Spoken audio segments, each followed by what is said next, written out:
If you ever go to Seward Park, it is hard to miss the enormous torii that looks over the lawn near the entrance of the park. This is actually the second torii that stood here. The first one was designed by notable architect Kichio Allen Arai, who was Seattle's first Asian American architect to practice underneath their own name. I was trying to draw a comic about Arai, and I wanted to know what color the original torii was that he designed. All I had were black and white photos that I've seen online. Torii are typically bright red, but they can also be found in other colors. And I take my job as a comics history reporter very seriously, so if I'm going to draw it, I want to draw it as accurately to the best of my abilities. And recently, I've gained some new abilities in the field of research. Let's go on a Seattle history mystery. I searched for any accounts online about the original torii, and I found out lots of information about the history of it, but nobody ever talked about what color it was. So how do you find out information if it doesn't exist on the internet? My first instinct was maybe an old newspaper could have reported on it and mentioned its color, like, oh my gosh, it was a brilliant blue, the color of the night sky. You almost missed it if you weren't looking closely, or something like that. I like using Chronicling America, which is the Library of Congress's digital repository for historic newspapers around the country. It's available online for free. Anybody can use it. But I couldn't find anything there about the Seward Park torii. But hope was not lost yet. Chronicling America is just a subset of historic newspapers that are available, and often you can find more by visiting libraries in person. So I took the light rail up to the UW, where they have a large collection of newspapers and microfilm that you can browse for whatever.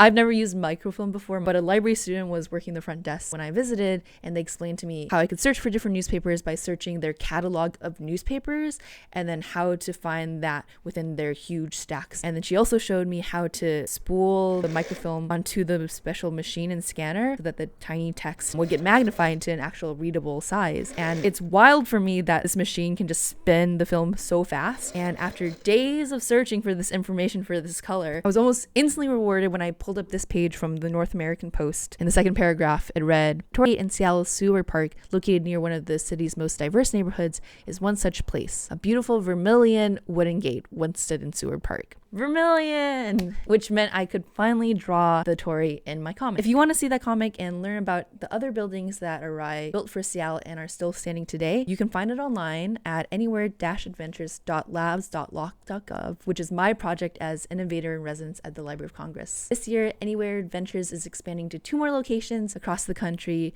the Mississippi Sound, which spans from New Orleans all the way over to Mobile, Alabama, and to Pittsburgh. Our call for stories is being extended until May, and so if you want to solve a history mystery yourself, submit a story and I'll turn it into a comic.